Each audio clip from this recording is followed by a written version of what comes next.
Hi, this is Marc, creator and executive producer of Desperate Housewives. Today I'm here with one of my actors. Kevin Rahm, play Lee. One of the gay neighbors. There you go. There you go. And we're here to answer some of your questions. Do you wear kimonos in real life? Okay. Okay, He's fired. I'm so freaked out now. Okay, go ahead. No. Do any of the characters represent your alter ego? I think that really, in some way, every character is a part of something inside of me, and that's what I connect to. My mother is very much the Brie Vandekamp character, and I have parts of my mother. I have a compulsive thing, you know, if I'm at my house and I have a script due, suddenly I become very interested in housework, because that's a way not to write. I always tell people my house is never so clean as when I have a script due. Would you ever put that hideous fountain in your own front yard? Absolutely not. Yeah. No. Pretty ugly. The funny thing about the fountain storyline is that I built a pool in my backyard. A pool is generous. It's a Disneyland theme park. Pretty much so. I have a water ride in my backyard. But one of my neighbors was upset because he could see the top of my waterfall from his backyard. And he was very upset. And so I had to calm him down and said, no, I'm planting trees. You won't be able to see it. And that's where it came from actual life experience. I just love that it took how much money you guys spent to get rid of it. The whole tornado episode was just to get rid of the fountain. Exactly. We had to have an excuse. Are Bob and Lee the most stable couple on the lane? Hands down, yes. Isn't that interesting? Hands down, yes. I think so, yeah. I mean, I think they had their issues like any couple, but I think as far as their ability to communicate, yeah. I think I have to destroy them now.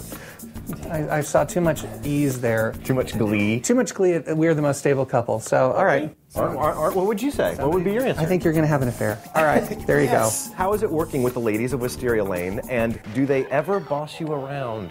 I'm scared of them sometimes, and they don't necessarily know it because I know what Tell them? Well, they won't watch this. No. Although you never know. A couple of my women do check up on me.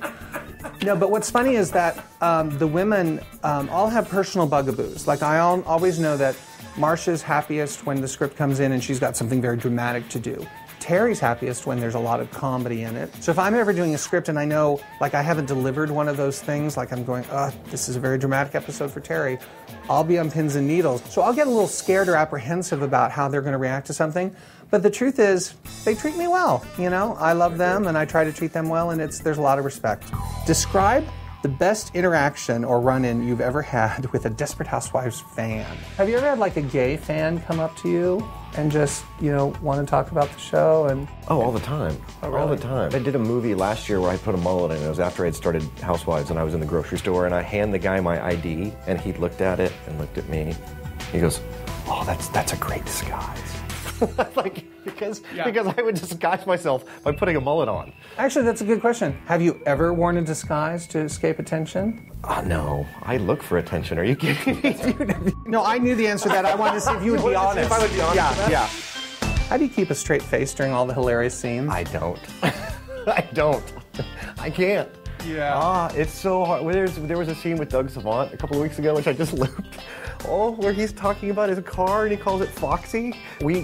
The whole time, just faces and snickering and I can't. I don't. Doug Savant is one of the funniest people on the show, and he's like, earnestly, he puts his whole heart into these he's scenes. Just hanging out here something. And he plays it so real, and he just makes us all laugh, and he is so beloved. God love him. So the answer is I don't. I don't. That's the beauty of film. Thank God we're not on stage. Will there be a Desperate Housewives movie? Here's the thing about that. I think I wouldn't mind a movie, but I think I would want like about a decade to pass between the film, because I actually think a reimagining of the very first episode, you know, something like that, could be very effective. But I would prefer it to be more like The Fugitive, where it's just way in the future after the series is gone, and someone takes these amazing characters and just reimagines them. Watch Desperate Housewives. We are on Sunday nights at 9 o'clock, 8 o'clock Central. I think I did all my lines. I think so.